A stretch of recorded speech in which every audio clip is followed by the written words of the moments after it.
Mr. Schlesinger has an announcement. We'll hand out copies momentarily, so you won't have to write down what he says. He'll take questions afterwards.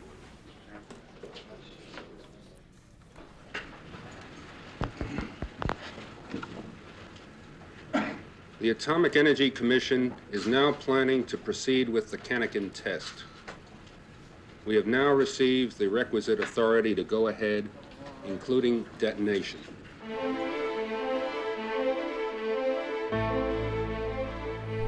On the windswept island of Amchitka, final preparations for the test go on, filling the 6,000-foot deep hole with sand.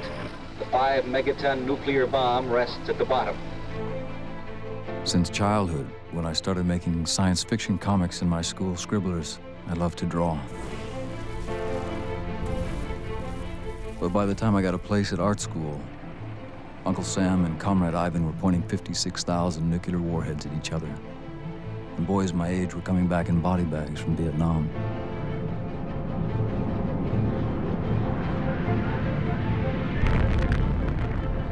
The American dream was turning into a planetary nightmare. AEC scientists say they are not worried. The blast will set off a large earthquake or a tidal wave.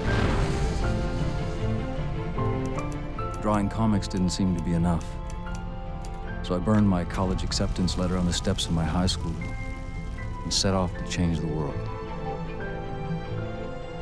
Young people demonstrated their opposition to the nuclear blast by closing the main highway crossings at the U.S.-Canadian border between Seattle and Vancouver. No more chicas! No more chicas! No more chicas! I don't think this particular demonstration can necessarily stop it, but it reflects a level of awareness that wasn't here, say, 5 years ago. By the fall of 1971, I am a columnist for the Vancouver Sun and have volunteered to chronicle a voyage into a bomb. The protest ship, the Greenpeace, is heading for Amchitka, hoping to anchor offshore and stop the test. The boat is one more factor for Richard Nixon to have to consider, that the possibility of some international incident involving Canadians. Until that fateful journey, nothing has seemed so absolutely essential to write about. But heading into the bomb, there is only this antique wooden tub between us and the icy seas. Suddenly, I am very frightened. 10, 9, 8, 7, 6, 5, 4, 3, 2, 1, 0.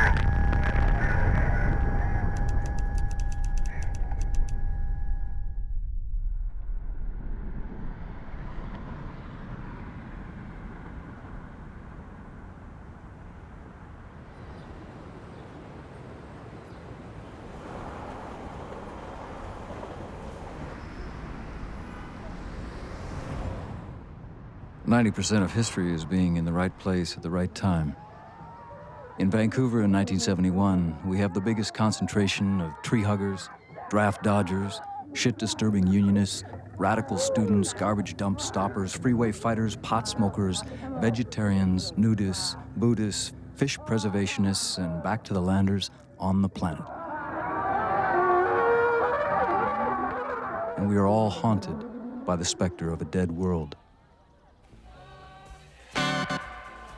These are the people who will shape the next 10 years of my life. Well, now deep in my heart, baby, I know that you care. Deep in my heart, babe, the feeling is there. Goes, I got something money can't buy. I got something that you ought to try. I got love, love, said love, sweet love. I got love, baby. The idea was simple. Send a boat to bear witness in the Quaker tradition of going to the scene of the crime. Patrick Moore has just finished his PhD in ecology. He's a bit psychedelic looking for a scientist. But when he speaks, it sounds like he knows what he's talking about. Well, the committee's position is that it's opposed to all testing of all nuclear weapons anywhere in the world by any country. Paul Watson is a 19-year-old sailor who gets bored easily. Take a picture of you guys taking a picture. He has North Vietnamese flags stitched to his army jacket. Wears red power buttons, black power buttons, and just about any kind of anti-establishment button that can be imagined. No, that's Bob's interpretation of it. I don't recall wearing all these patches.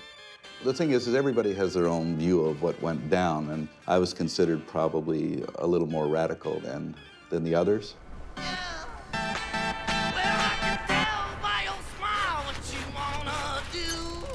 Change happens where things are mixed up. And things were mixed up in Vancouver. There was this expatriate American community, there was a Buddhist community, there were fishermen, and there was this talk about ecology. Rex Weiler is a Texan photographer who fled the Vietnam draft and has been chased by the FBI up to Vancouver. Bob Hunter was writing in the Vancouver Sun. He was talking about ecology and peace and social change and the consciousness revolution, and it really was the best journalism in Vancouver. But he was more than just being a writer. Bob saw himself as helping to bring about a cultural revolution. It's just such madness that it's almost a logical area to attack, because two different kinds of madness have come together there. There's the Cold War madness, and there's the let's pollute, it doesn't matter, the main thing is to make a buck. Conservationists are making a last-ditch attempt to stop the Amchitka nuclear test. Donations have been received and are continuing to come in from all over British Columbia and from many parts of the northwestern United States. Bob just realized that if you want to do a protest, you have to make a story that's going to travel well, an event that would impact millions of people in every corner of the world.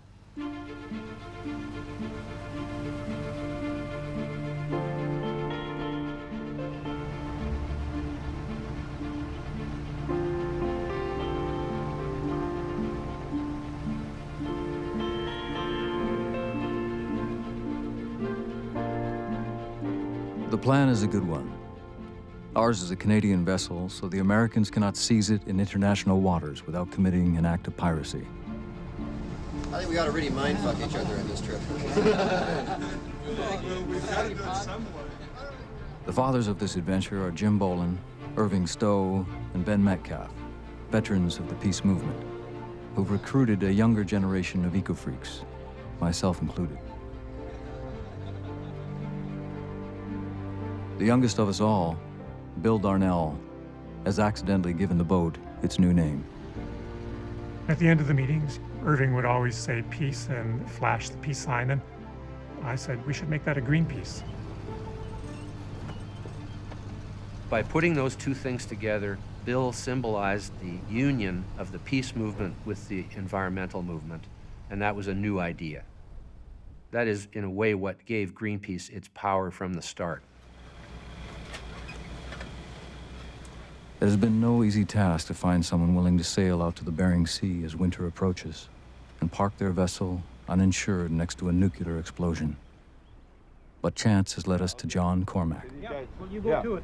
Oh, yeah, okay, we'll get into action, because I know this guy's ready to go. Shall I take my hat off, my glasses off, and smile for you? John did it for money.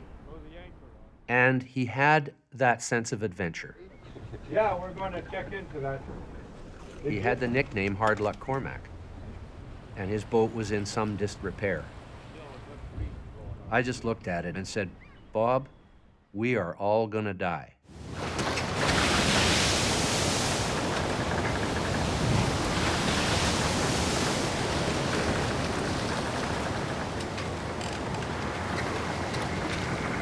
It is really rolling. Some of the boys are still pretty sick.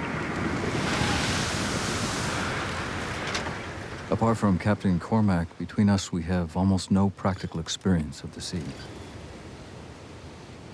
Gravity drags our stomachs into pulpy collision with our lungs. The cold gray boil of the waves wagging over our heads.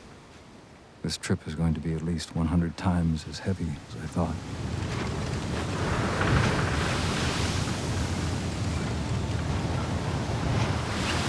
This little 99-ton halibut boat has stayed on her keel so far, but the fall and winter storms up here are fantastic. Winds of 120 miles an hour, are not unusual. Last night, the whole We realized that we could send a 20-second voice clip from the ship over the telephone system, and it'll appear on the radio in Australia, New Zealand, and other places. That verified that this was a real global story. Back on land, Rod Marining, the self-styled non-leader of the northern lunatic fringe of Yippee, stokes the fires of public opinion. Hey, you know what it's all about? It's putting on a good show. People in Alaska, down the Pacific coast, Canada, and Japan have protested.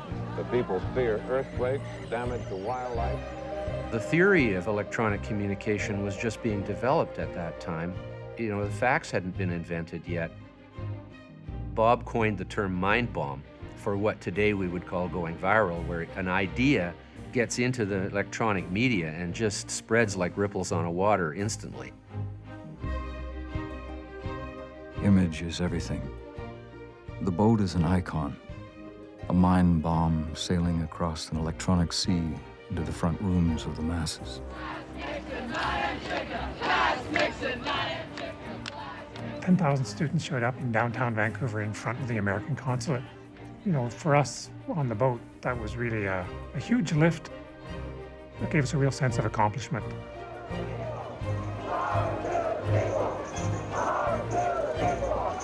The Nixon administration said today that the 5-megaton nuclear explosion planned for Amchitka Island in the Aleutians will not be set off before October 27th. It wouldn't say just when it will take place, and the president is still making up his mind on that. Like a seesaw, the battle swings back and forth. But it is possible that the test has been delayed just to shake us off. We knew we shouldn't just take off and go to Amchitka and be there a month early in what could be terrible hurricane weather. So John decided that we would go into Akutan Harbor. Reaching Akutan is a relief. An Alaskan fishing village with a small Aleut community and an abandoned whaling station. John told us we weren't supposed to go ashore, but we went ashore.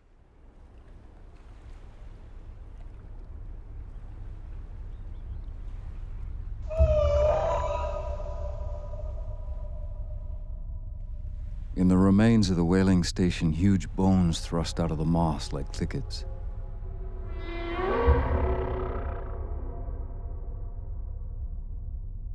We are intent on trying to prevent a nuclear holocaust. But for this other race of giant creatures, the Holocaust has already come. As though we've been given a glimpse of our own future.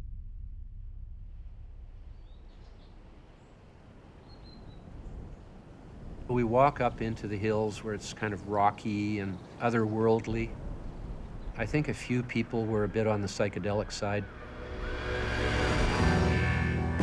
We all sort of lay face down in this moss and immersed ourselves in nature. And we started to talk. As Dr. Patrick gives us the ultimate lecture in ecology, in a leaping flash, we all connect with the idea that all life is interwoven. The whales, the moss, us. We are all one. A flower is your brother.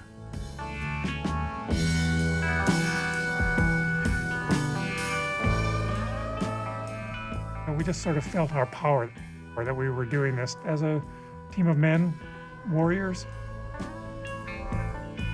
There on Akutan Island, we bonded in a way that I'd never really experienced before.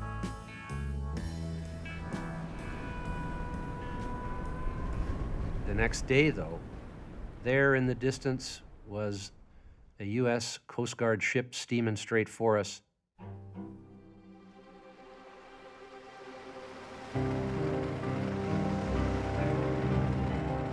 The U.S. Navy was monitoring our voyage. This commander gets out and says, "Where's your captain?" And he goes up and talks to John Cormack. District Director of Customs asked Coast Guard to notify Master Phyllis Cormack that he has incurred penalty with U.S. Customs for failure to report on the Tariff Act of 1930. We're all subject to fines because we hadn't cleared customs. We entered the U.S. illegally. As the captain was up reading the riot act to John, the 3 crew members in the boat handed up to us this crumpled up piece of paper. Listen, you guys. From the crew. Due to the situation we are in, we, the crew of the Confidence, feel that what you are doing is for the good of all mankind. If our hands weren't tied by these military bonds, we would be in the same position you are in if it were at all possible. Good luck. We are behind you 100%. Jesus. Hey, that's really great, you guys. Before y'all even started out, we heard about it, man. It's far out. I dig it, man. It just completely blew our minds. Wow. Signed by 16 members of the crew. I think everybody except the captain. If vessel does not make formal entry to custom before he departs Acatani, it will be in violation. Up in the wheelhouse, the commander told us that we had to go back to the nearest customs, which wasn't any further out the Aleutian chain towards Amchitka. It was the opposite direction. And they had us. The Coast Guard says it has disciplined an officer and 17 enlisted men for supporting a protest against the planned nuclear test on Amchitka Island in the Aleutians. The men were all on the cutter Confidence when its skipper boarded a Canadian yacht, the Greenpeace, which was sailing in the Aleutians to protest the big test. We retreat to clear customs at Sand Point. The battle isn't lost, but Amchitka is now 1,000 miles away and slipping out of reach. And in the Bering Sea, ice packs are congealing, and winter is on the wind. Well, I wouldn't sail across the Gulf of Georgia in that boat. You guys are crazy. Don't let them bullshit you, you know. We could have gone back out into international waters and headed straight for Amchitka. We're liable to die if we do that. Even huge steel boats get broken in half up there in the winter in the Bering Sea. You are bad. I'm just trying to clarify it. And Metcalf was arguing we'd accomplished our purpose. We'd got it into the mainstream media. Trudeau was calling Nixon. But Bob really wanted to go on. And I was in that same camp. Here's another case in point that's coming up right now. I'm sick and goddamn well tired of this fight that's going on between you and you. I think Bob would have gone off the boat, got on the island, run directly for ground zero, and gone down the hole to where the bomb was if he could have. He wasn't afraid at all of anything, Bob. He was fearless. This has gone on just too far. There's too many snide remarks and backhand statements in the whole business, and I just don't like it one goddamn bit. Bob lived his ideas. If we're going to change the world, are we going to risk something? If it's at all possible, let's do it. After 7 days of arguing and not being able to come to any kind of a consensus, Bob just pinned this piece of paper on his undershirt one day that just said, fuck off, you know, like, don't talk to me, you know, I've had it, I'm done. We all were. And I think that's kind of when Jim Boland stepped in and said, look, we're going back.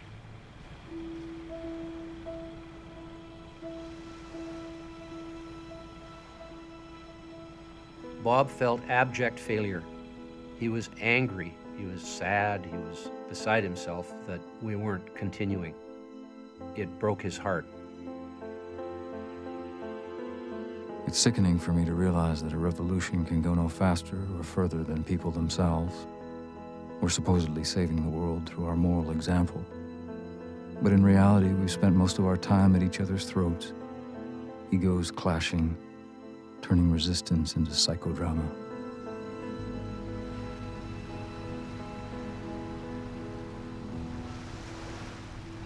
When we were almost back to Vancouver, they announced November the 4th was the day for the bomb.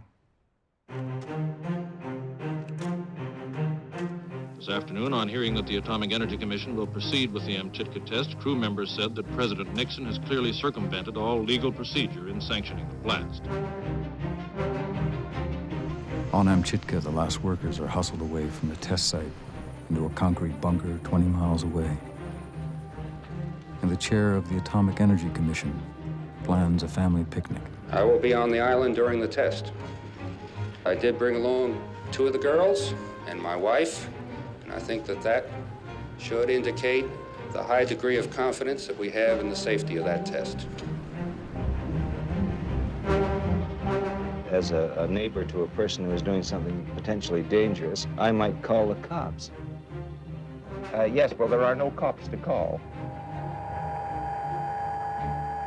10, 9, 8, 7, 6, 5, 4, 3, 2, 1, 0.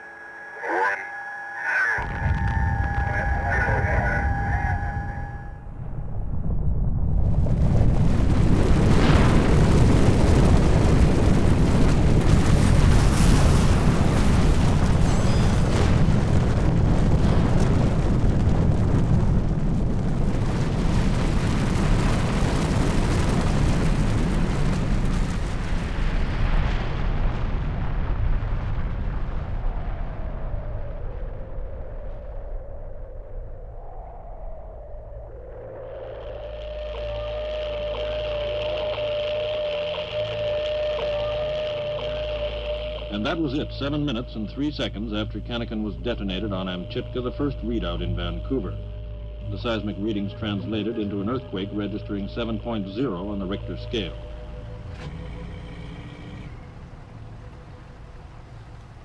We all came home feeling like we'd failed.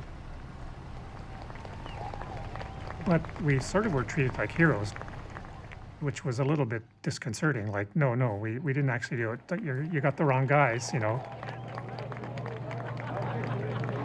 Any of the Coast Guard people we talked to, apart from the officers, were completely on our side. Were they? Oh, yeah. And completely against As it turns out, my post-trip despair is utterly mistaken.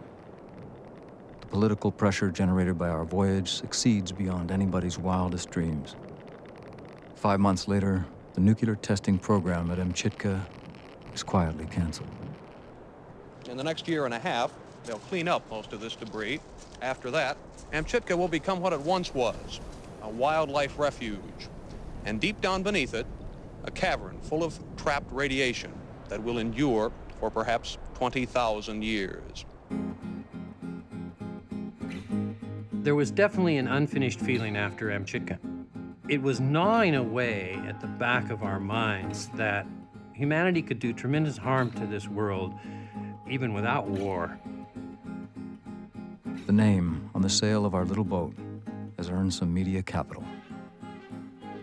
And I suggest we reinvent ourselves as the Greenpeace Foundation. Bob felt that there needed to be an ecology movement on the same scale as the civil rights movement, the women's movement, the peace movement. How do you take hold of the global mind, as it were? Because the globe in the 70s was not thinking globally at all. It was a question of where do you start with such a huge number of problems? Where do you start? I think it only slowly dawned on Hunter that he probably should be giving direction here. He was struggling with the question of whether he was still a journalist writing about this movement or whether he was an activist leading this movement. And then, of course, Paul Spong came along. Paul Spong is a young psychologist who landed a job studying a whale named Skana at the Vancouver Aquarium. He's just been fired for stating publicly that the whale wants to be free, which has made him a bit of a legend among eco-freaks. Are you sure about that? This is a kind of a surprise to the people of Vancouver and district. We didn't know that we were going to get a whale, and all of a sudden we have one. I devised an experiment to try to understand what her vision was like.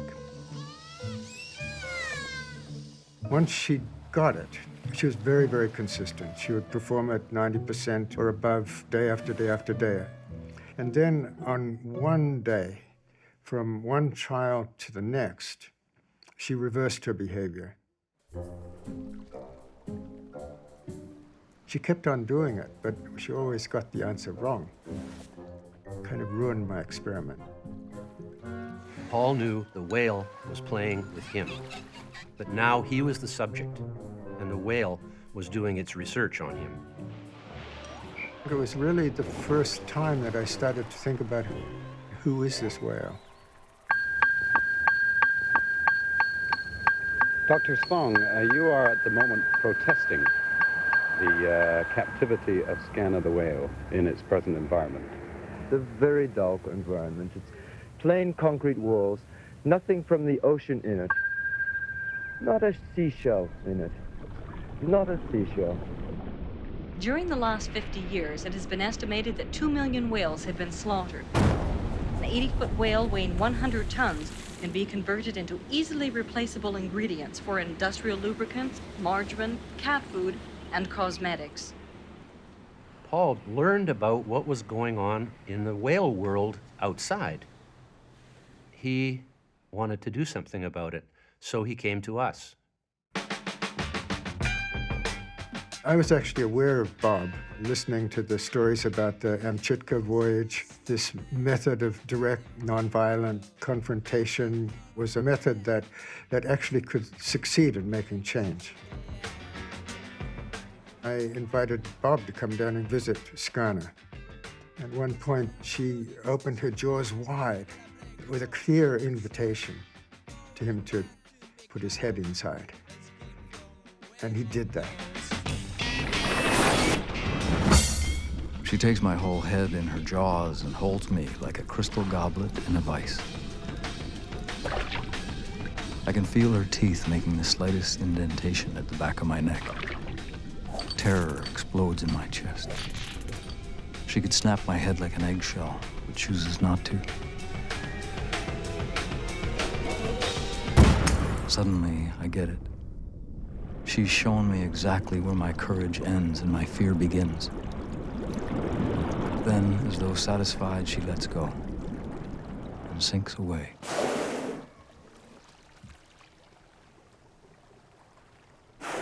I think everything that he was struggling with coalesced, and he realized at that moment what he had to do.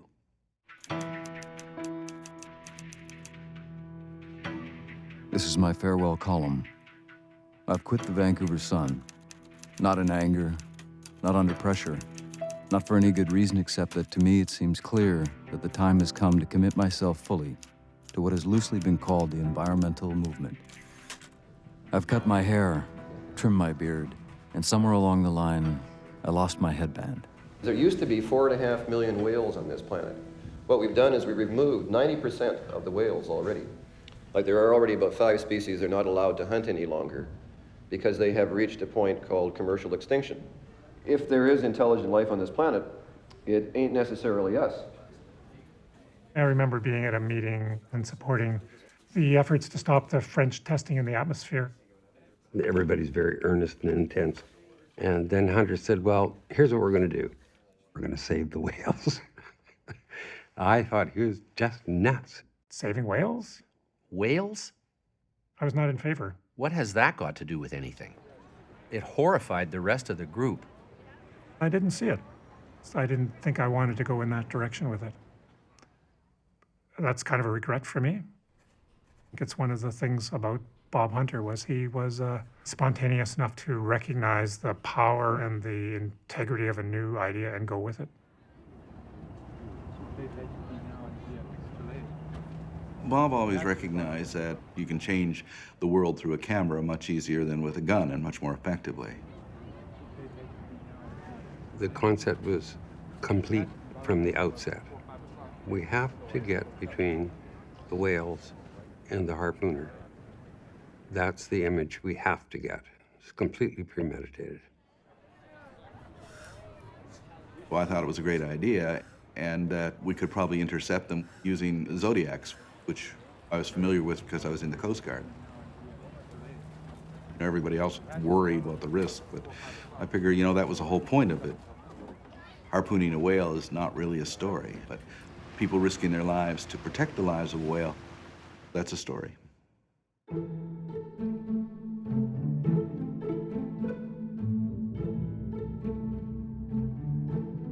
The announcement that Greenpeace intends to rescue the last of the great whales has released a frightening energy. Some kind of psychic tom-tom is at work in the jungles of the collective unconscious. And it's brought people in droves. You want to grab hold of the line and take it up the mast, you Sure, guys? yeah, where is it going? My newfound love, Bobby, becomes the driving energy that fuses the parts of this kaleidoscope together. It was a magic time. We needed money, and money would happen. We needed people, the right person would come along. I took over the treasury, and the treasury at that time consisted of a little tiny lockbox with about $50 in it and a couple of receipts, and, and we moved from there. We have a fine, if unconventional, blend of human talents. For every mystic, we have at least one mechanic. It wasn't really a lot of people, but boy, did we do a lot of things. Day and night, we would be making lists of hundreds of things that we had to do.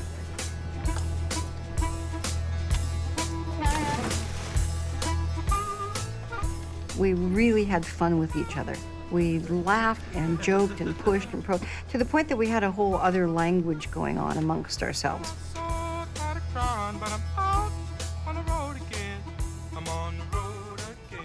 Why don't I let you just talk to Walrus? Here he is. Just hold down on that button. Walrus is an archaeology graduate who looks like a frontier cowboy. Hi, Walrus. Hello, Rod. Paul Watson called me and said, hey, Walrus, come on out here. We're trying to set this whale thing up. I thought, well, you need a cook, I'll just take that on. No one ever has found out why he's changed his name from David Garrick to Walrus Oakenbow. As I was exploring the topic of magic mushrooms and different psychedelic plants, I didn't want to use my real name, just for logistical purposes. When we hoped for a film crew, cameraman Ron Precious arrived with 20,000 feet of Kodachrome. The crew welcomed me as the cameraman, and Fred Easton was my sound man as well as the second camera. We were all there for the same reason, to get powerful, iconic images that would, resonate with everyone. And when we wanted another Zodiac inflatable, Carly Truman turned up with one of her own. 23 years old and an experienced scuba diver. Definitely more a mechanic than a mystic. Absolutely true. Here we go. I mean, this was a motley group of people, if there ever was one. I looked at them all and I thought, what the hell am I getting involved with? Maybe turn a little bit. Turn a little bit. Yeah, like for fashion. A mad costume designer has wrought a uniform for me out of green and navy blue corduroy, with huge pirate-style cuffs featuring enough officers' stripes to rank me as the commander of some psychedelic NATO. Hang on a sec. But the idea of leading anything troubles me. I've always hated leaders. My father deserted my mother when I was still young, and it's close to nauseating to realize I've become group father myself. He wasn't an organizational man, but Bob embodied what I think of as real, true leadership. He was visionary. He could look into the future and imagine things that didn't yet exist, and he could inspire and empower people to contribute. Groovy, man. This was a glorious revolution. This just wasn't about us going out and saving whales. We were talking about a new way of being in the world. One of the languages we're learning to speak here is whale. That's whale language. Creatures of light, monsters of the deep, aquatic acrobats, the biggest brains on the planet. Is there any way we can bridge this species gap and actually communicate with the whale? We believed that music was the way to communicate with him. I was at work one day in San Francisco, having lunch, reading about Watergate. My coworker turned on the radio, and it was a talk show, but the voices were not human, they were whales. So I fired off a letter. All of a sudden, I got this letter from Bob Hunter. Your letter arrived just in time. It's a miracle. We needed a synthesizer player, and there you were. Now, everybody's got a synthesizer these days, but in those days, in 1975, I've never seen anything like this. And Will could make these unworldly sounds.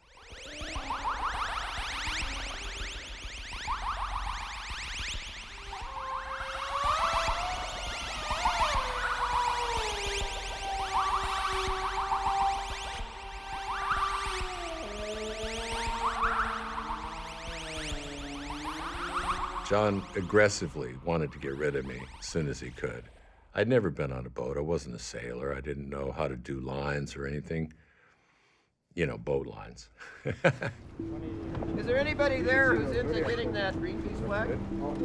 We grope towards mastery of the skills we need for the voyage. Yeah, we should have flags on it. This is theater. Pardon me, this is reality. Learning to handle the Zodiacs, we are transformed from flower children into a seagoing gang of ecological bikers.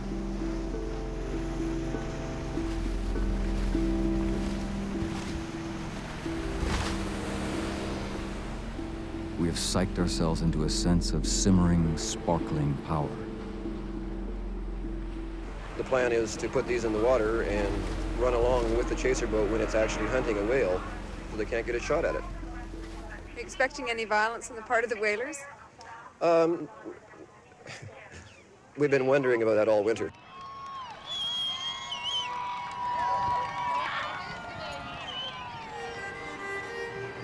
On April 27th, the 80-foot ocean-going trawler Phyllis Cormack set sail from Vancouver, British Columbia on a twofold mission. Number one, search out and document Russian whaling operations in the North Pacific. By the time we got on the boat, we were stunned ourselves. There were thousands of people there, thousands. That great feeling when everything has finally come to fruition and the show is on.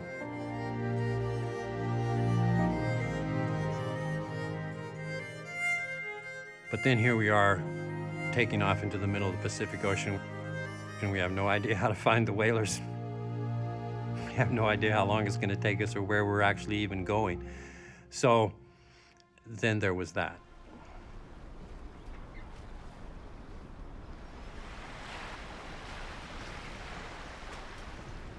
One, 2, 3, 4, 2,000. Makes it about 2,500 miles to the Hawaiian Islands from here. Does that sound about right? Anybody know how far Hawaii is? We had some vague ideas about where the whaling fleet was, but we didn't know.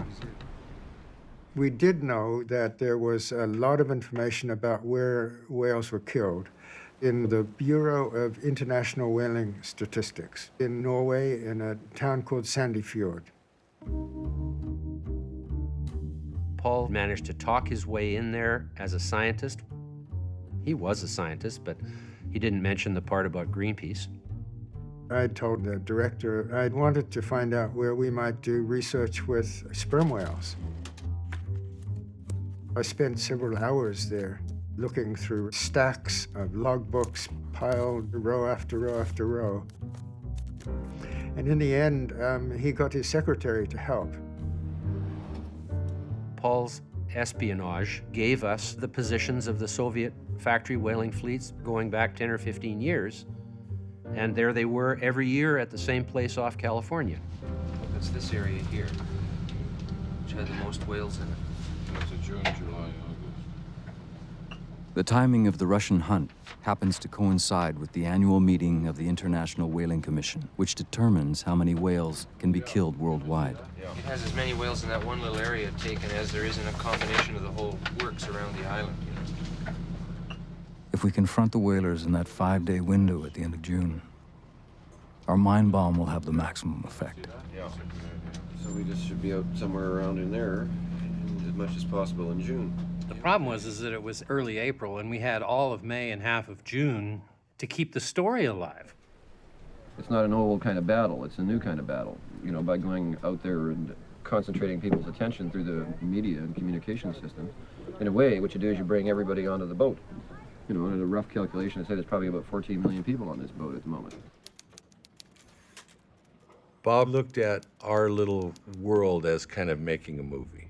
We were creating the storyline. He had an arc. He knew where it needed to go. We were like characters. What do we need to do and who can best fill the role? Great movie, yeah. There was the front, the screen of the movie, what you saw, and then there was the back, what was behind it all. The hidden reality.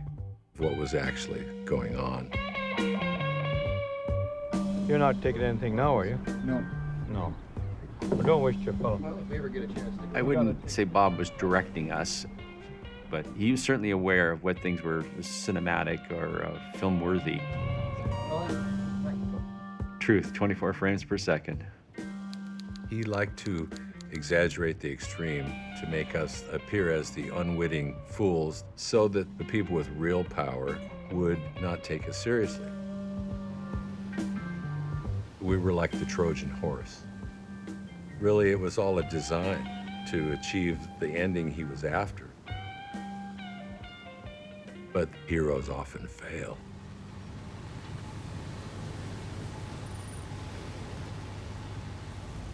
May had come and gone. It's now June. We headed to the Mendocino Ridge to look for them.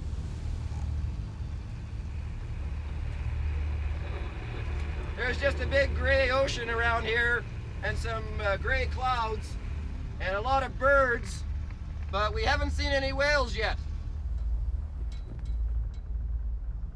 The days were ticking off, but the Mendocino Ridge is a long stretch of ocean.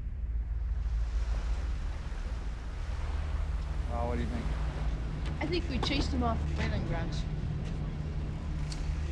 Well, I'd like to know what we've done. I don't know. Have we got a positive identification on it? No. Except that we know that they're in this area, so... I don't know. Why don't we go back to where we were last night? Yeah. And try again.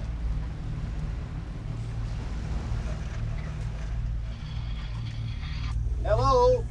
Can you hear me? Over. Not getting through to you, Bob. Just talk to us. Over.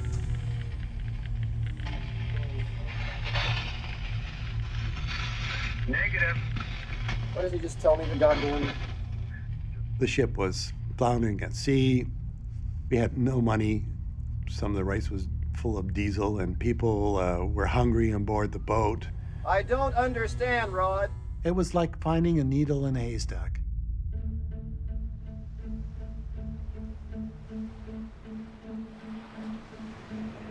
George? Yeah? There's some Russians caught talking here. Can you eavesdrop?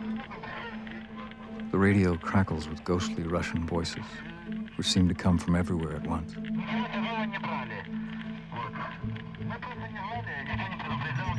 Our Czechoslovakian engineer, George Korodka, tries to get a fix on their position. Well, they must be way down there at least 150 to 200 miles. We sat on that radio for hours and hours and hours. And so you got an idea. They are there somewhere. Cormac said to Hunter, "We have 2 days of fuel left." The question was, were we going to run for San Francisco without an encounter with the whalers, or were we going to stay out and try and find them? And of course, that has huge consequences for Cormac. If he has to have a tow, I mean, this is big bucks that we're talking for John. Hunter, Pat Moore, and David Garrett come by, and they have got the I Ching, and they have got the coins, the 3 coins. I have no idea what the I Ching is. I've never heard of this book. I've never seen it. But of course, it's a book of divination, right? The Chinese word, which means approach, has a range of meanings. I thought, I have joined a ship of fools. The ancient explanations in the Book of Changes give as its first meaning becoming great. Hunter throws one that says success. It furthers one to cross the great waters. There are 4 hexagrams out of the 64 that have that, and it just means good fortune, supreme good fortune. He's thrilled. He thinks that we should go and keep chasing whales, right?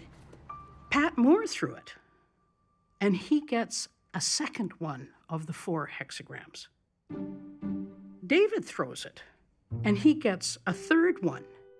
I'm saying, what the hell are you guys doing?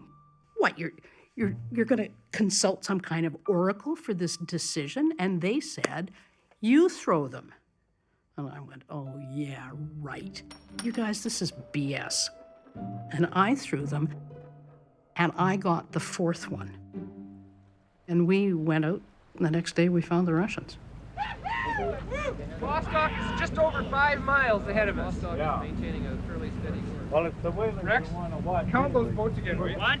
Count those There's boats. 9. There's 9 boats. 1, 2, 3, 4, 5 over there. There's 1 by the Vostok, and there's 3 over here. There's 9 chasers altogether. Uncle Bob, what's the plan? The problem is a boat that size can do about 20 knots. We can only do 10, so they're starting to pull away. So we'll put the Zodiacs out, and run over and have a damn good look at it. See whether there are boys or not. If they are, we'll try to hang in with them as long as we can. I think we better hurry. They're on way up on the horizon. Yeah. He does 15, the Zodiac does 20, and he's 5 miles ahead already, and the crew aren't out on deck, and the Zodiac takes them already. 2 miles. John has just spotted 2 flags in the water. They're dead ahead of us. I can see it too. It's a sperm. It's definitely a sperm. Now let's get closer to it. Yeah, here is it. It's definitely a dead whale. Just bleeding all over the place. That sure doesn't look the right size. It's too small, Bob. It's baby. That's a goddamn baby whale, for Christ's sake. It's only about... How long is that? Is that its tail there for sure? 20. It's 20 feet at the most. 20 feet at the most. I think we should even measure that one, Bob. We thought they were out there killing adult whales. We find out they're basically wiping out the whole pod, kids and all. George, it's a film thing, so let's get a Zodiac and circle around this whale and get some shots. Yeah, he's getting a radar. I think we hadn't quite thought through the mechanistic side of whaling. The fact you could bloat a carcass and stick a radio directional finder onto it and just leave it and come back later. And it was just heart-wrenching. It brings tears right now, that little whale. Okay, that's good. Get in there before some sharks show up or something. Watch for sharks. Stand up, Paul. I was very much appalled by what I saw. Here we are, out here, they're killing these beautifully intelligent, socially complex, sentient beings. And for what?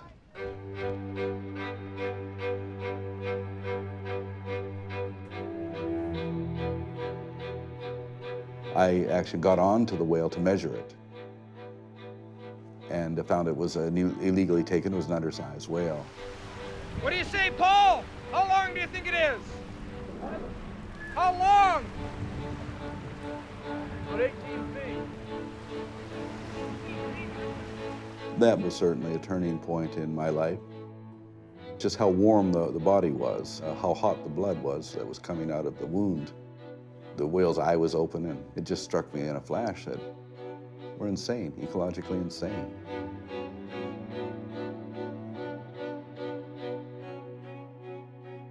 From that moment on, I never looked upon myself anymore as working for people, but more working for whales and other creatures that live in the oceans.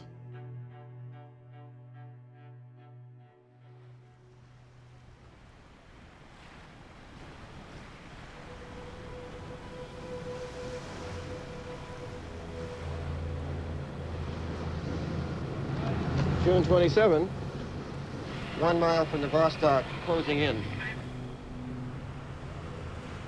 The Russian boats are all in motion, like with the Vostok at the center. And everybody is in their wetsuits. We worked out who's going to be in what Zodiacs.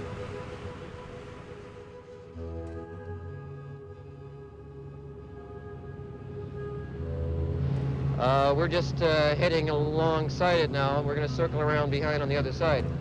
That chaser boat is tucking in right behind it. Blood pouring out.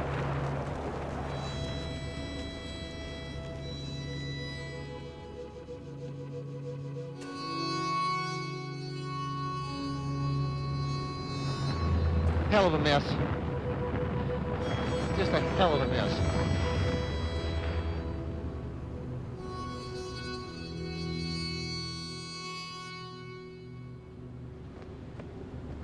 There's a whole crowd on the stern of the Vostok. Fucking pig! Hey, listen now, no, let's not get into overt aggression trips with them yet. Well, I just said, Look at that fucking thing move. The guys up on top are all in uniforms with Russian hats. What do you call those hats, George? Papaka. Papaka? Papaka. The Dolny Vostok is literally a slaughterhouse on water. It was highly mechanized killing. This was a factory.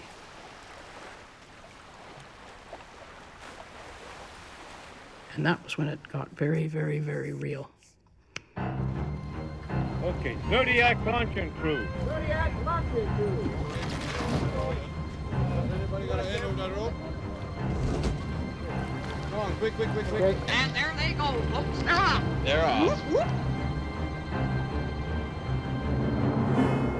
The idea had been that Fred Easton would film with his Bolex 16mm, and I would take photographs from a distance from the side so we could get the whaling ship and the protesters in the shot. I climb to the cross trees, and I sit with a pair of binoculars on the spreader bars, and I keep track of where all the boats are. When Hunter got on the Zodiac, I saw his cassette player sitting there on the hatch cover. I just grabbed the thing and I went up the mast and I started reporting the confrontation. There's a large herd of sperm whales off our starboard bow. We're all going that way.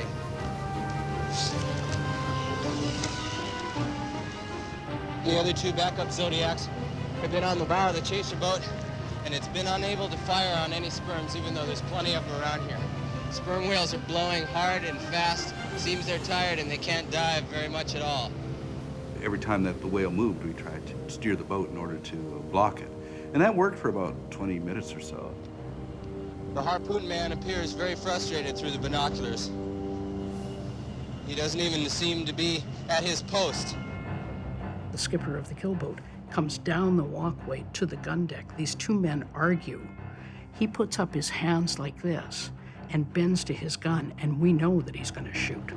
George Kurotfa and Bob Hunter are in the Zodiac in front of the chaser boat bow by only a distance of about 50 feet, and the film crew Zodiacs are on each side. Fred Easton had a problem with his camera. All the bouncing and jostling, and the Zodiac had frayed the battery connection, intermittent, going on and off, on and off. Here's the big moment, and I didn't even know if his camera was going to function. We were going zigzag. Occasionally he glanced back and I see he was following back and forth. The harpooner then looked at us, and then the captain looked at us, and he smiled, then went like this across his throat. And I always joke that, the reason we were in that position is because we had read a lot of Gandhi at the time, and then it suddenly occurred to us that Gandhi wasn't going to work for us anymore.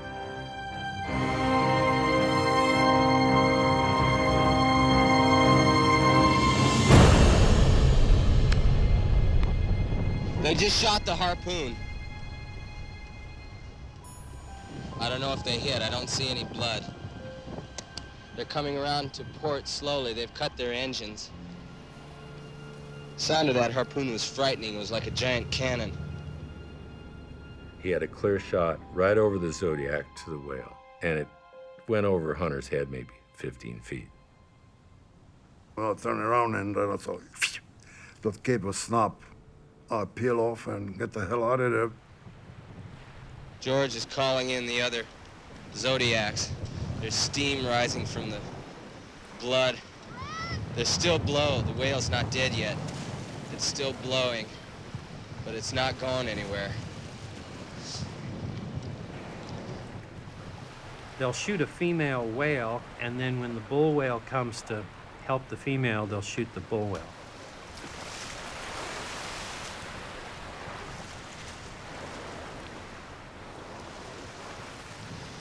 Hunter's yelling at all the Zodiacs to come in immediately.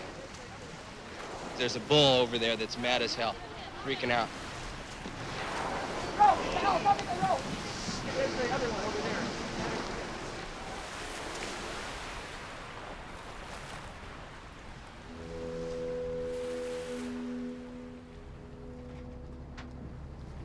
Did you get that, Rod? Thoroughly shaken, we haul ourselves back on deck on a wave of revulsion, rage, and exultation. We count 8 surviving whales in the pod, fleeing steadily to the horizon. A few hours later, the last Russian vessel disappears from our radar, heading in the opposite direction. You got it on tape. No, unfortunately, I didn't bring my tape recorder. You stupid. How dumb can you be? We're back on board, going over what had just happened. Hunter was asking him, did you get it? Did you get the shot? We have that big moment when the harpoon shot fired. With film, that's the problem. You don't know until you develop the film whether, in fact, you captured the image. New paragraph. Riding upward on a wave, we found the harpoon gun aimed directly at us. Period. Okay. New sentence. As we fell with the wave, comma, we heard a deafening bang. Okay. Bob's talking to our friends in San Francisco saying, make sure you tell the media that we're coming in. And our friend in San Francisco just laughed. He says, oh, don't worry about that. Everybody knows about it. Everybody's talking about it. Everybody will be there. The 80-foot ecology ship Phyllis Cormac steamed into San Francisco Bay today after its weekend encounter with 9 Russian whaling vessels. The ship is operated by... Could you explain the incident when the Russians fired the harpoon over your head? Chaser came up behind us. They were, say, 500 feet behind us, right dead on our stern, going much faster than we were. We were mobbed by the media. What have American authorities said about your chasing these Russian whalers? Had no response from the authorities.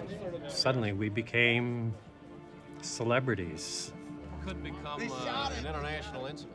I think it has become an international incident already. Both Fred and I are immediately escorted to CBS station's headquarters to have the footage developed. We start hand-winding the film through a movie scope. It's about a 4-inch screen. Fred pans the camera to the right. He comes upon a Zodiac, pans it a little further to the right, and there are the whales. And as he panned back, the harpoon entered the frame.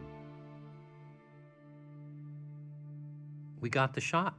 Fred got the shot. And that was the moment that launched the modern environmental movement.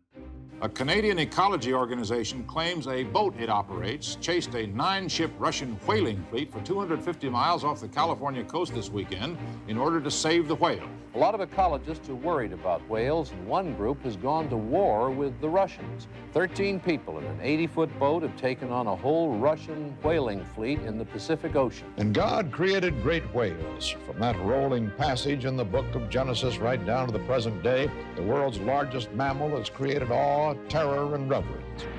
Members of the Cormac's crew sailed a small rubber boat into the path of a Russian whaler. The Greenpeace managed to save 8 whales by using this tactic, but finally the Russian harpooner whale in his sights fires, the harpoon flashing only 15 feet above the heads of the Greenpeace crew, and moments later a dying whale crashes in the water.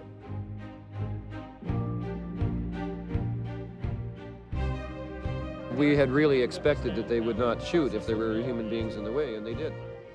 You actualized a dream. If you don't think of these things, nothing's going to happen. To think of it, go out and do it. That's remarkable. In the meantime, evidence obtained during this last mission will be submitted to the International Whaling Commission and the United Nations with a plea that something be done to curb the wholesale slaughter of the world's largest mammal. What Bob said we could do, we did. And now we're looking at ourselves, oh boy, this is something. That footage proved out the mind bomb theory that you could do a dramatic action and actually connect viscerally with people in their own minds. That galvanized the United States. It really did. Suddenly the whole place just became whale conscious. And pretty soon we had volunteers. They wanted to set up Greenpeace offices all the way down the coast. It really was on a trajectory skyward.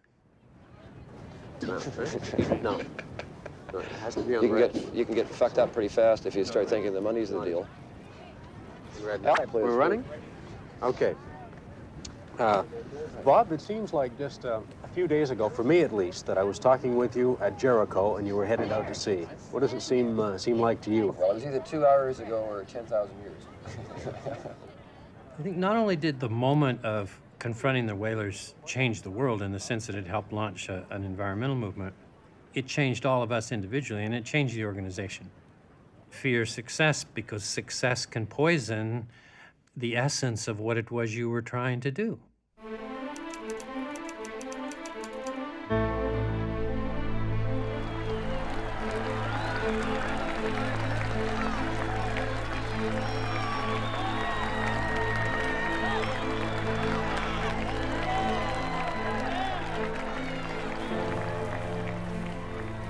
By the time we get back to Vancouver, our lives have irrevocably changed without us realizing it.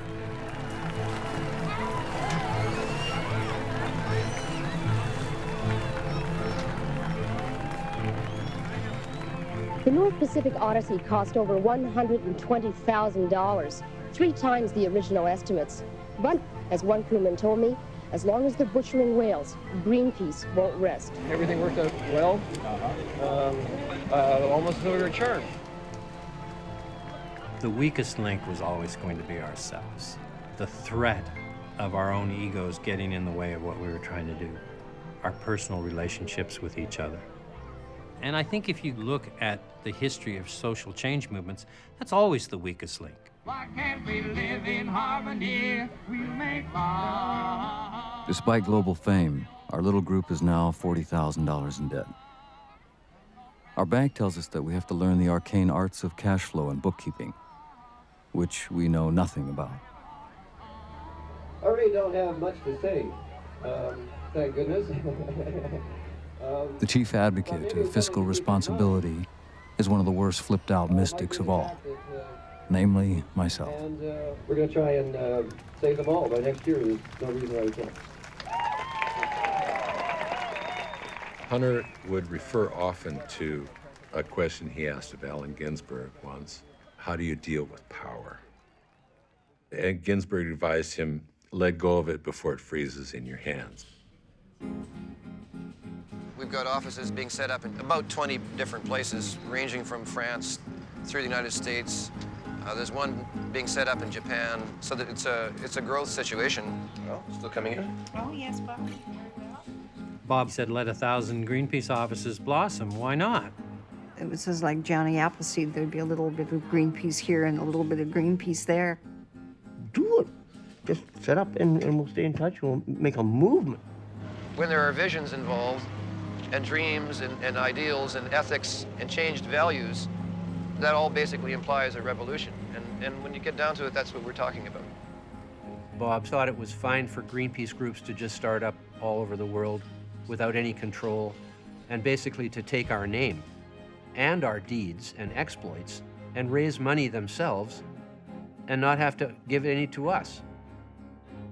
We didn't own the environmental movement. Our goal was not to start an organization and make the organization famous.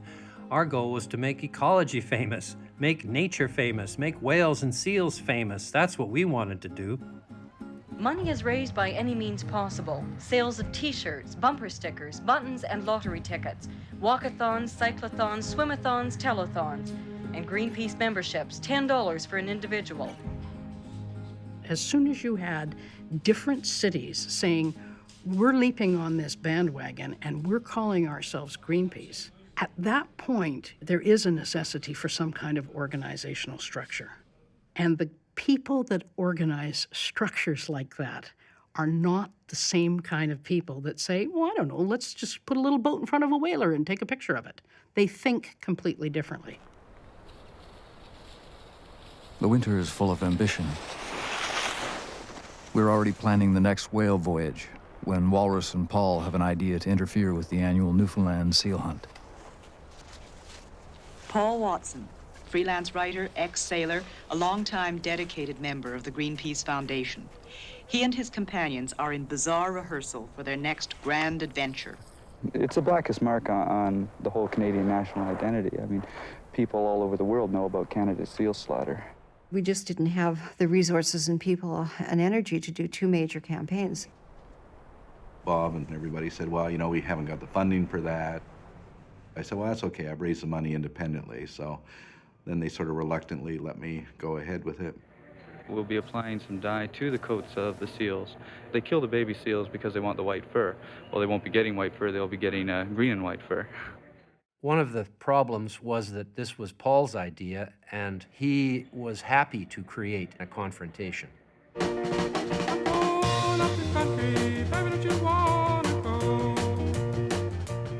Paul wanted Hunter to come along. He didn't want Patrick to come along. Bob brought Patrick. Pat Moore and Paul Watson clashed, and they clashed continuously. Well, I didn't take to Pat Moore at all. I thought he was a bit of a pompous ass, really. You know, he had his private school education, looked down on everybody else who didn't have that background. Paul is a bit of a know-it-all. To me, that's a problem. It was not good for everybody. It just began a downward spiral in relations between those two. The battle lines are drawn again between conservationists and Canadian government officials. Up till then, we'd been perceived as the little David going out against the vast Russian whaling fleet or against nuclear tests. But now we were coming after the little Newfoundland seal hunters. This was a new situation for us and for Canada because we're attacking our own culture. The more coverage we had, the more political it became.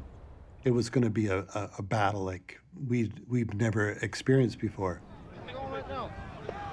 Local fishermen, many of them out of work, angry that anyone would consider the welfare of seals above their own. Blocking the entrance to St. Anthony is as mean-looking a gang as any of us has ever seen. They surrounded us and tried to roll us over and all that kind of stuff, unsuccessfully. They had a noose in this pickup truck, and they're just pointing at it, and us behind we're gonna string you guys up. Nice way to enter a Canadian town, eh? The people in New York or the people down in little old ladies in running shoes will just have their compassion and concern for the seal and not realize that in this part of the world there's a whole way of life that's threatened by the old... Bob being Bob, he found out who the leaders were and went and tried to make a deal with them.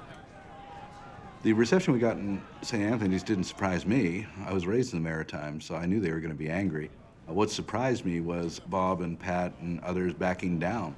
There are 900 species on the endangered list, and Greenpeace is concerned with all of them. But one of the species that's on the endangered list is the Newfoundland fisherman, and we're concerned with him too. He's such a convincing speaker. He managed to convince them to allow us to enter the town and then meet that evening in the high school and plead our case, basically. I'd like to place a resolution before this meeting tonight that these people be given until tomorrow morning to place themselves back on their bus, remove themselves from St. Anthony and the province of Newfoundland. And I'm 67 years of age. We have suffered our life. So it's high time to stop this right now. To rescue our campaign, we must persuade this room to allow us onto the ice floes. There's nothing to be gained from pitting ourselves against the local landsmen, when most of the cull is done by commercial Norwegian fleets. As any general knows, if you drive a wedge between your opponents, you are that much closer to winning the battle. As well as we do. I would like to call upon Mr. Hunter, if you'll respond. Thank you.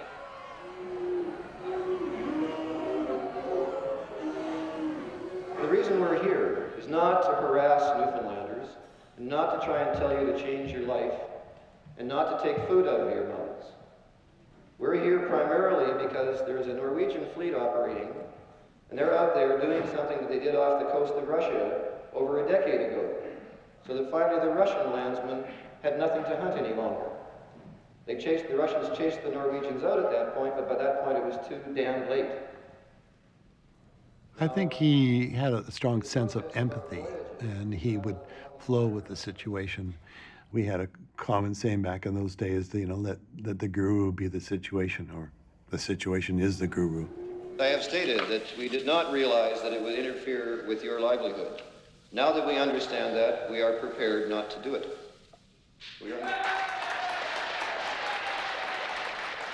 The deal that he made was that they would hand over the dye. We take that to be a firm commitment that you definitely will not use the paint or that you are going to look further into it? No, you can take that as a firm commitment that we will not use it and we'll bring the dye down to Roy tomorrow. Bob unilaterally decided to give it up. And Paul and I weren't going to give it up. But he announced it to everybody that we would give it up. So that was not a good thing to do. The campaign to save the seals and the rescuers decide not to spray them green. Hello again, and there are new developments in the campaign by animal lovers in Canada to save thousands of young seals from the hunters. The Greenpeaces are coming across lots of problems. Here's the dye.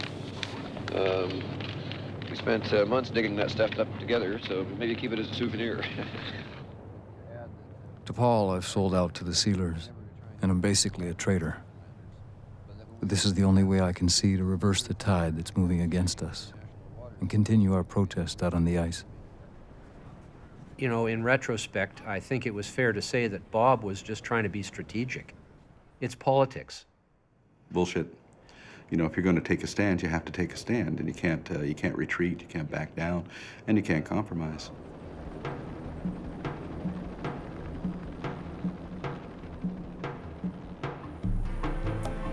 The Greenpeace Foundation announced it has every intention of carrying on with its opposition to the hunt. Paul and myself and Walrus were starting to critically look at Bob and say, look at, he's not the omnipotent God that we thought he was. He's got his frailties, and we have to counter that.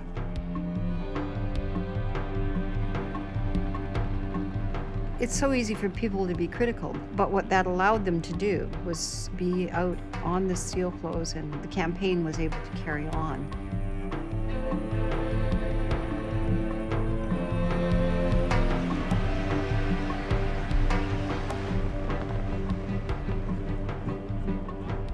The Canadian government made it illegal for us to keep the helicopters within 3 nautical miles of any seal on the ice.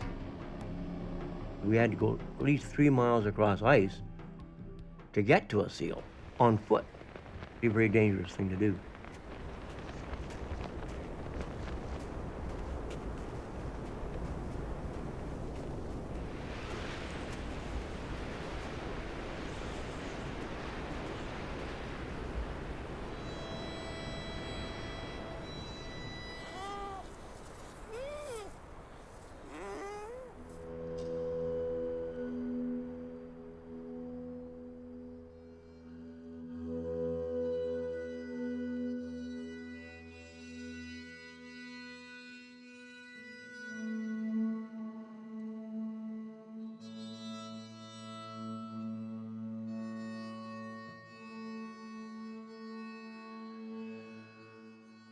It's a brutal thing to witness.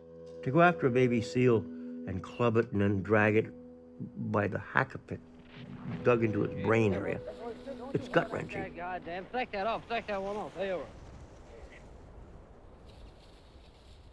It's not respectful of the natural world. Sadly, we kept our word. We didn't have any spare dye to use out there. I think we succeeded in getting our message out just as well as we would have if we'd sprayed them with green dye. Bearing witness, it's a powerful concept. Making it clear that you are watching it happen.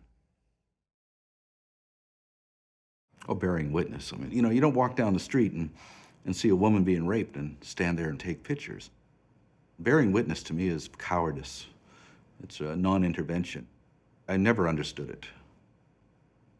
We should not be submissive to these people who are destroying the planet. We should be aggressive. We should stand up and stand tall and get in their face. Goddamn disgusting mess. Then when you're out of jobs, the guys that are making all the money out of this, they'll just go and invest it in real estate and you'll be out of jobs. I mean, we're trying to help you too, Dead one, born dead. You're living, boy, like you'll take it yours. Yeah, but you're going to be out of a living in 5 years if you do that.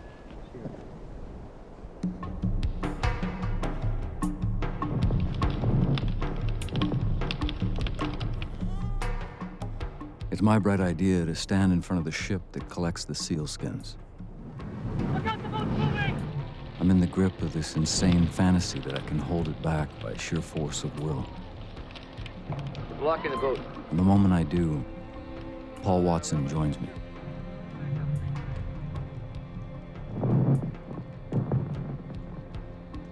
The ice was cracking under our feet. And I turned to Bob and I said, okay, when the ice breaks, I'll jump this way, you jump that way. And he said, I ain't moving.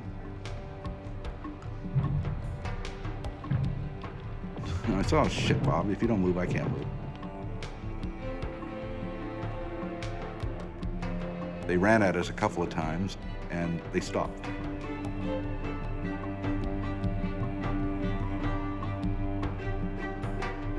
When you're under fire, you don't have time for debating. You just have to act. And people put aside differences quickly.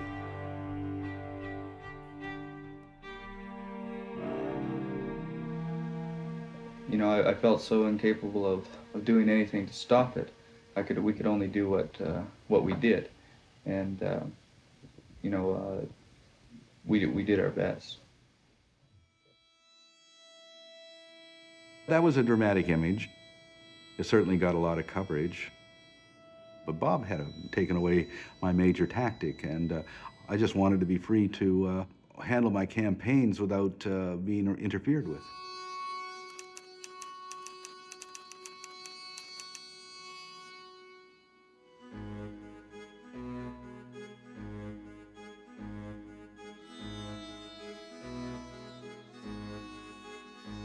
It got bigger and bigger and bigger. And the bigger it got, the harder it was to keep cohesion together. By 1976, we were feeling a tremendous amount of strain and pressure. And in the meantime, we wanted to pull off another whale campaign. Now, with a bigger boat, it was a lot more expensive, and we went through a lot more fuel. The Greenpeace 7, 153-foot minesweeper capable of going all the way to Tokyo, is going to leave from out here. And then when we go out on that boat, everybody goes out on that boat with us. And this is something that they can't stop now, because we're not just a bunch of hippies paddling around in a rowboat in English Bay any longer. Suddenly we found ourselves struggling with competing opinions about how the organization was going to be pulled together. People wanting credit, people wanting to be a big shot, or people wanting to be in charge. You're holding the end over the rope. Yes! You don't need that. Pat Moore sort of saw himself as somebody who was second in command, so to speak. And Paul Watson also saw himself as sort of second in command. This is ironic because the last thing Bob wanted to be was first in command. Those boats are going to stay in a position. I mean, we could have hired a psychologist to come in and say, guess what? You're going to be fighting each other for a while. Guess what? You're going to have hurt feelings. This isn't an individual game, and it isn't an ego game. We do, in fact, represent a powerful force that is trying to hold this planet together. Bob was trying to preserve the tribe, the family spirit of what we had. And he was slowly watching it turn into this kind of Shakespearean tragedy. And so he took to wearing this brush that we used to clean the latrine. And he had assigned himself the role of latrine officer. He would keep it in grand order, and he'd proudly walk around, and people were going, what is with Hunter? You can still see the Zodiac in front of you, can you? Over. I mean, it was a sort of an internal mind bomb. Bob, in his own way, modeling modesty in the face of this sort of unrelenting ego. I felt like he's given this everything he has. But I think he felt a little bit alone.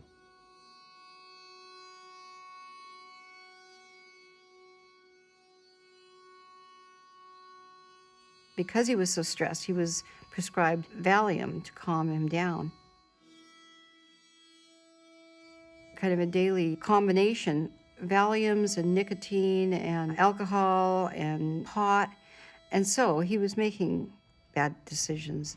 We've got to make some decisions here that I do not want to communicate back to Vancouver. I think at that point we became a little sidelined to the Cold War, a toy for the CIA. Suddenly, we had somebody inside the United States government feeding us information regarding the position of the Russian whaling fleet and accepting fuel from somebody who has a close association with the U.S. Central Intelligence Agency. Now, of course, they were doing that because they loved the fact that we were harassing the Russians. So suddenly we're seeing all these strange bedfellows. We got a coordinate that had gone all the way to Washington, come back to Vancouver to here.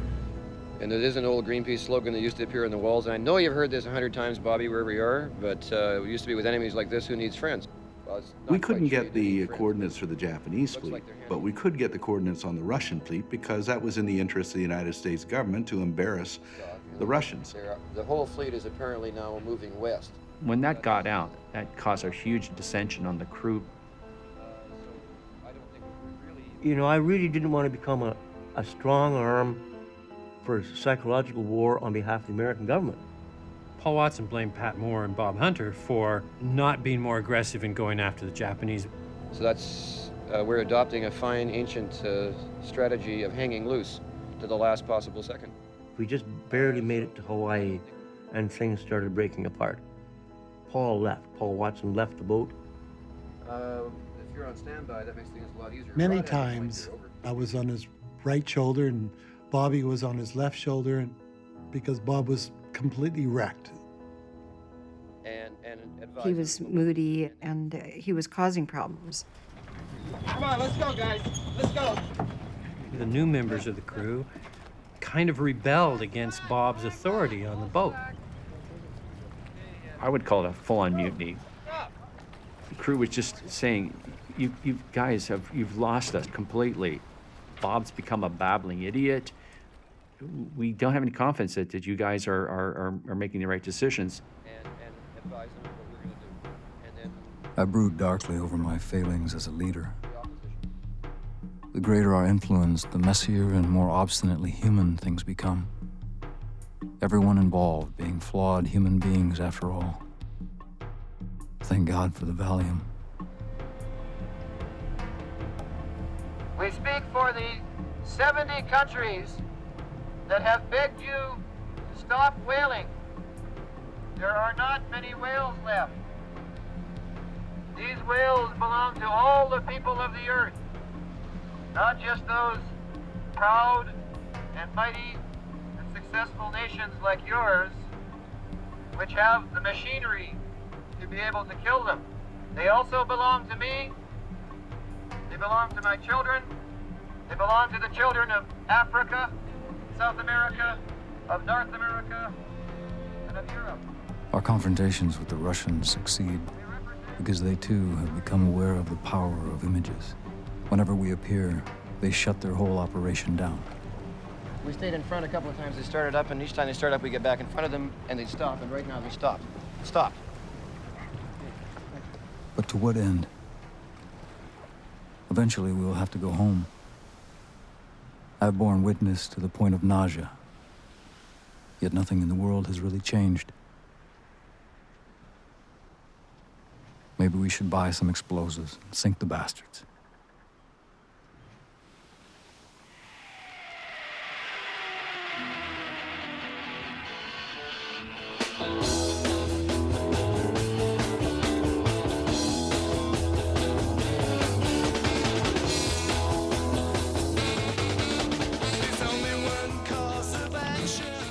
On the second seal hunt, I didn't invite Bob or Pat on the campaign.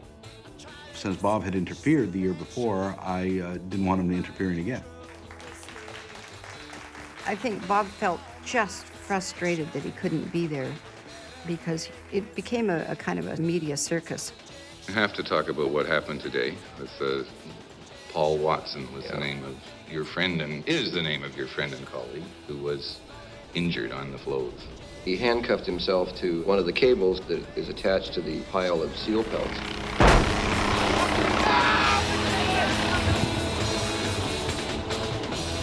And they dragged him across the ice into the water, smashed him against the side of the boat. With him sort of hanging by one arm, they dunked him 4 times, which is, of course, Arctic temperature water in the North Atlantic. Take you to the hospital immediately. And get our helicopter's permission to land here right away. I can't. I have no contact with your helicopter. I'll go over and get him. Sorry, we can take you. I'll do something. No guy's trying to kill me. I have no authority. I don't care if you have no authority. Do something. What the hell? Okay, let's put him in there. Are you? I'm going to get our helicopter. 4 of our other people had to go in to rescue him. He's now on board one of the icebreakers with a broken arm, back damage, and suffering from exposure.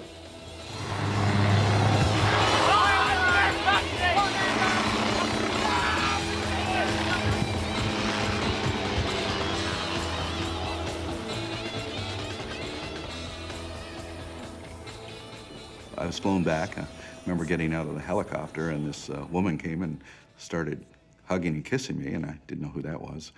And then I left, and I said to Bob Cummings, "Who the hell's that?" And he said, "Oh, that's Bridget Bardot." Canadiens assassins. Eh bien, c'est fini, ça doit cesser. C'est pour vous et pour le monde entier. La publicité entourant la présence de Brigitte Bardot a attiré l'opinion mondiale. Bridget Bardot turned the pages in our favor so dramatically that it was never turned back. You know, the Canadian government hated her for it, but she's sort of like me. She doesn't give a damn. Are you willing to die for a seal? If I die for a seal, I die for a seal, but I don't think I'm going to have to die for a seal. I don't think it will come to that. That was when you discovered just how male-dominated Greenpeace was, because guys were absolutely smitten with Bridget Bardot.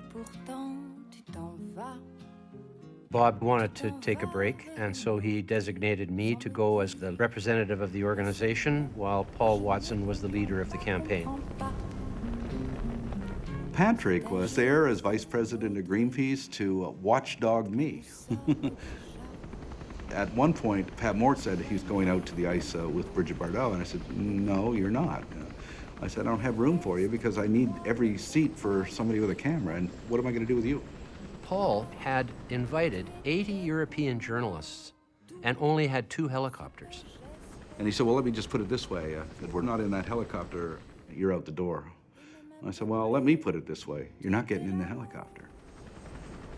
I think had Bob been there, he was always the glue, the mediator. He was always the person who could bring calm and sanity to the group, and he wasn't there to do that. Officials from the Department of Fisheries have been closely monitoring the activities of the Greenpeace Foundation. The officials also have exhibits against the foundation, which could be used for possible charges. The exhibits include the handcuffs used by one member to attach himself to a ship. And he did it without telling anybody he was going to do it. He was part of a team, and all of a sudden, he's gone off like a loose cannon. It wasn't part of the plan. And that was like the 4th or 5th or 6th time that he had behaved in that way towards the rest of us. Pat saw this as an opportunity to kick Paul out of the organization. He was condemned by others in Greenpeace for destroying property. Well, give me a break. I was never one to condemn some material rearrangement of molecules or something, even though it might be called property destruction. No one doubts Paul's courage for a moment, but he seems possessed by too powerful a drive. We all feel we've got trapped in a web no one wants to see develop. There is nothing to do but bring down the axe, even if it means bringing it down on the neck of our brother. And by an 11-1 vote, him being the one, that was decided. I think everybody understood that that would be better for everybody. Bob felt excruciatingly torn over letting Paul go. That's the last thing he really wanted to do. But it was only as a result of putting those 2 young lions together on one hill. And I say to the Greenpeace Foundation that when they undertook saving the seals, that they did not do their homework properly. Did the members of Greenpeace get paid anything?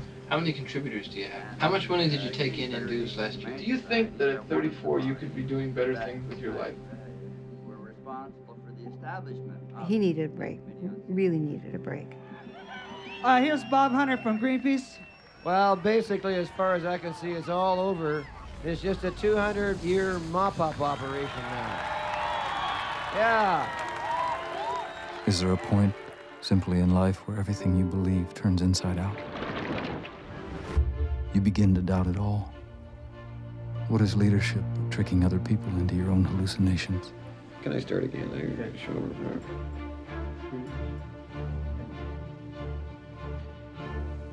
He lost heart.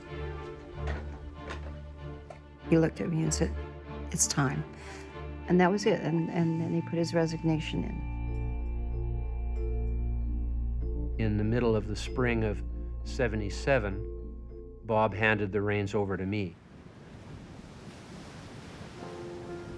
Within a year, the conflicts that arose because of that had virtually torn the organization apart. The challenge that we faced was the proliferation of Greenpeace offices that had no cohesive management. By the time I took over from Bob in early '77, the horses were well out of the barn. You could never have 50 Greenpeace groups all operating simultaneously and wanting to be independent and anarchistic. Pat always thought that he knew exactly what was right and what was the best way to do things, and he was somewhat dictatorial. All the organizations outside of Vancouver revolted. We were $150,000 or more in debt, and San Francisco office, which we had created, was now making 10 times as much money as we were able to raise, yet they didn't want to pay our debt. It has to be eventually resolved who is the ultimate authority over the name Greenpeace. It started in Vancouver. We're in charge. All these outfits out here, they're supposed to send money to us, and we'll call the shots. Well, that wasn't going to work. This was a social movement. It wasn't a corporation where the new president suddenly lays down the law and everybody goes along with him. And next thing we know, Pat Moore started a lawsuit against our group in San Francisco. We're willing to go through with it, and we're willing to be candid with people about the fact that even in the environmental movement, there are corporate takeover bids and rip-offs and people who are trying to steal our name and all the rest of it going on. That didn't go over well with hippies. It wasn't an easy time for Eileen and I. San Francisco, in turn, sent a bailiff to our house with a personal lawsuit against us for $1 million for defamation. We lost a lot of friends during that time because they didn't think what we were doing was right. It was enough to make you lose a fair amount of hair off the front of your head, as you may notice. Ding, ding, ding, ding, da-dum, da-dum, da-da, da-da. I finally broke into the prison. We moved away soon after, into the countryside. I found my place in the chain. We started a family. Every time anyone would be speaking about Greenpeace, I would, that was it. I said, no G word in this house. I was tired of it all. All the brave young men. I think Bob was discouraged and heartbroken. We didn't object to the fact that Greenpeace had to be organized and managed, but organizing and managing should not become the purpose, that the purpose was still a cultural revolution. And Bob felt betrayed by Patrick, that this deeper ecological purpose was in danger of being lost. I fought in the old revolution. I realize I've committed the paramount sin of quitting my earthly duty. A hole of guilt is opened in my soul. It's either time for someone to escort me away or for one last push for unity. How can we save the planet if we cannot save ourselves? I can't pretend I Bob got back involved to pull the organization together. I said to Bob, you know, you said you were leaving, you're out of it, you haven't been part of this, so why would you try to dictate what's going to happen? Bob decided that really the best thing to do was for Greenpeace to get out of the hands of the local grassroots and move into the international arena. He decided to find a new leader, essentially. The most obvious choice was David McTaggart. David McTaggart, who was the head of Greenpeace Europe, had got every other Greenpeace office in the world to be against us. I was perceived as the enemy by all the rest at this time, though. All those in favor of these two flowers continuing their voyage along the river of life. I described Bob as my best friend and my best enemy. I mean, he fought dirty, but he was a worthy opponent. It was not pleasant for any of us displacing Patrick because we were still friends. But we couldn't let him stay on in that leadership role. McTaggart and Rod Marney and Bob Hunter and a few others met in my basement in Kitsilano, and we planned the founding of Greenpeace International in 1979.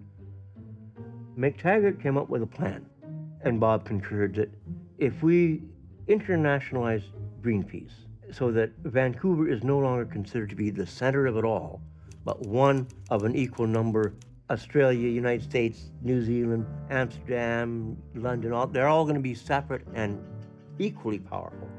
Then we'll give Patrick Vancouver. And then all the lawyers involved with suits against each other would drop their lawsuits. Patrick was invited to receive Canada and give up the world. I gladly signed that agreement. At that moment, when we created Greenpeace International, we made something bigger out of a bunch of disparate fragments that had fallen apart, basically. You know, we had a saying in Greenpeace, you can't get off the boat, which was just to mean that you don't want to, once you're in it and you're enjoying it and you're succeeding, you don't want to stop. And indeed, it's not easy to get off that boat.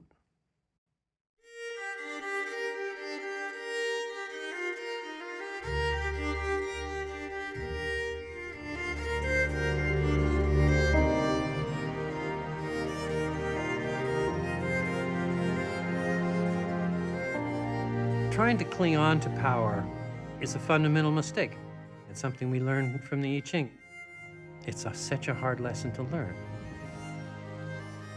Suddenly, Greenpeace was raising millions of dollars worldwide by this time, and we just gave it away. He did it. No matter how big a movement grows, its blueprint is found in its seed. I think of Greenpeace from the very beginning as a natural phenomenon. All of us were involved because we had to be. We were part of a reflex, summoned to action by the earth itself. I think Greenpeace is a real force in the world, and that it accomplishes great things. But save the planet, you know, that's the aim here. The International Whaling Commission has imposed at least a partial ban on factory ship whaling. In 1982, a 10-year moratorium on commercial whaling was finally put together. As far as we're concerned, it's the conservation event of the decade, in that at least 7,000 whales have been saved per year, because that's approximately what they were killing each year. The important part of that period was the realization that a small group of individuals can make an impact, and that they could do it without many resources. I believe that Greenpeace was more powerful when it had nothing than it is today with its hundreds of millions of dollars. I'm very proud of Greenpeace. The real ecology movement is a long, multi-generational phenomenon. It's really a lesson that nature is going to teach humanity. And we're just trying to help it along. We made a difference, you know. It doesn't mean you can stop. Emily. Don't early in the morning. I don't want to go to school. Sorry, sweetheart. When I grew up, my father moved away from traditional activism into his media journalism role. In many ways, he really struggled making this new life with my family. Anybody who thinks that the warming trend is just a theory and not a fact need look no further than these mountains of salt piling up, which are all the salt that was not used on the roads of Metro last year because there was virtually no winter. He really knew that this would become the defining issue of our time, and it would surpass really all environmental issues because they were all interconnected to this one issue of climate change. I think he found himself again. He found his role again, that he could be that leader again in society. Planet Earth, I say love it or leave it. I'm Bob Hunter, covering ecology. He felt like he could actually use media again as his tool for change. Hey, Skipper, permission to come aboard. Permission granted, Bob. The most exciting things after Greenpeace was being with Paul Watson, and the most meaningful. I just wonder what keeps the fire in your belly. Anger, you gotta keep angry. Yeah. Bob would go out with Paul's new organization, the Sea Shepherd Society. They were with Action Junkies. It's 10 after 9. The nearest driftnet boat is just off to our starboard here. We're closing in. Okay, here we go. Sea Shepherd was set up as an anti-poaching organization. In 1979, when I hunted down and rammed the pirate whaler Sierra, I was brought before the port captain and accused of negligence. I said, well, there wasn't anything negligent about it. I mean, we hit the ship exactly where we intended to hit it. People support Paul just like they cheer for Rambo in the movies. It's the same kind of thing. He is trying to create a real-life action figure image, which he's done very successfully. And I see him as a real-life hero in many aspects. I was with Greenpeace for 15 years and helped create it. It has turned into something I'm regretful about. Hi, are you guys media? Help yourself to any of this literature here. You can't become such an anti-Greenpeace person and still command any level of love and respect, you know? Greenpeace is back in the dark ages somewhere, against genetic science being used to make our food and medicine better. But they can, if they want to keep that position, fine. Patrick was able to turn his former position into a money-making endeavor, representing first the salmon farmers and then miners and loggers in the nuclear industry. So he became a PR organization defending all of the enemies of Greenpeace. Bob felt quite betrayed by that and coined the term eco-Judas. You do concede that human-induced carbon emissions have contributed to global warming in the second half of the 20th century? No, I do not. We do not have proof that we are the cause of warming. It isn't warming much anyways, so even if CO2 is a greenhouse gas, it's not having anywhere near the effect that people thought it would, but it is. This whole anti-globalization, anti-capitalism, anti-business orientation of the environmental movement is extremely destructive. Our next witness is Dr. Patrick Moore. Please proceed with your statement. In 1971, as a PhD student in ecology, I joined an activist group in a church basement in Vancouver, Canada. We became Greenpeace. After 15 years in the top committee, I had to leave as Greenpeace began to adopt policies that I could not accept from my scientific perspective. There is no reason to believe that a warmer climate would be anything but beneficial for humans and the majority of other species. Please see Exhibit 3. I don't consider Patrick an active ecologist. Patrick Moore is a public relations specialist selling his affiliation to Greenpeace to his corporate clients. We live in different worlds now.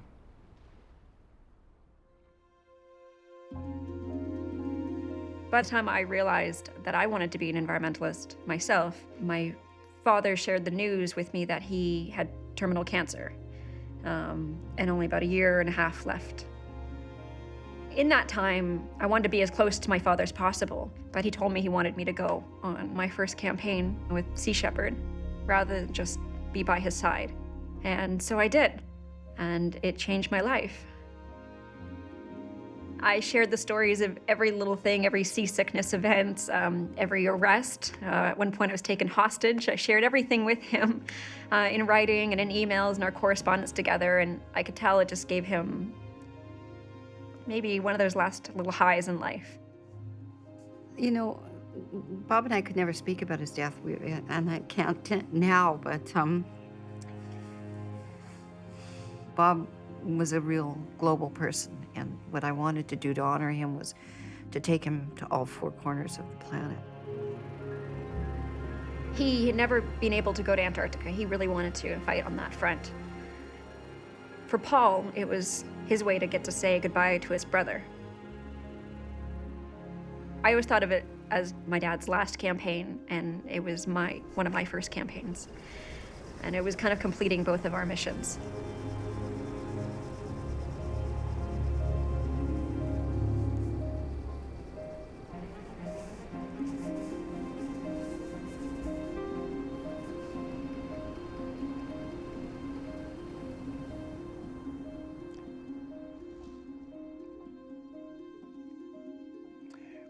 What I wouldn't give just for one more day, you know, just one, you know, if you could just have Bob back and go to the pub.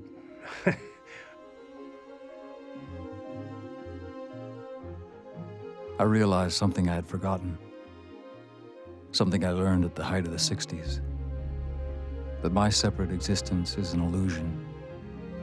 Ecology is flow. You and I are most definitely part of the flow.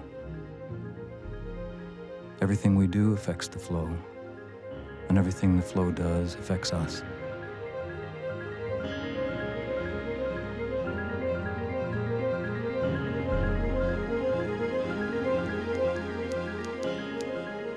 It doesn't really matter what I read or think or write. Don't judge me by my words, which are many, but by my actions, which are few. Because if we wait for the meek to inherit the earth, there won't be anything left to inherit.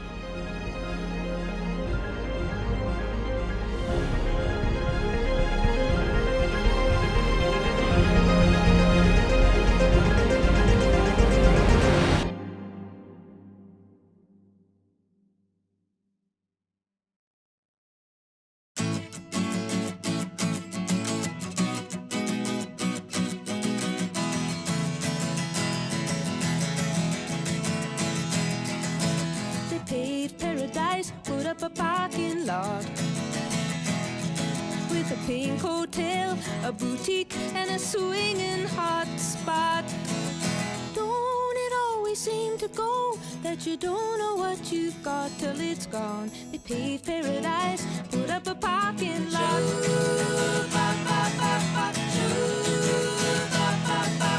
They took all the trees, put them in a tree museum. Charge the people $1.50 just to see them. Don't it always seem to go that you don't know what you've got till it's gone? They paved paradise, put up a parking lot.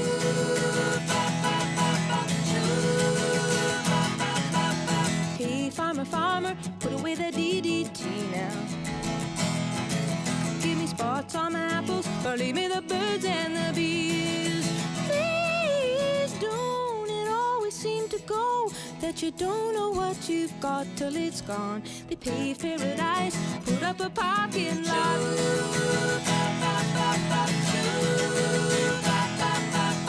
Late last night, I heard the screen door slam, and a big yellow taxi took away my old man. Don't it always seem to go that you don't know what you've got till it's gone? They paved paradise, put up a parking lot. I said, don't it always seem to go that you don't know what you've got till it's gone? They paved paradise, put up a parking lot.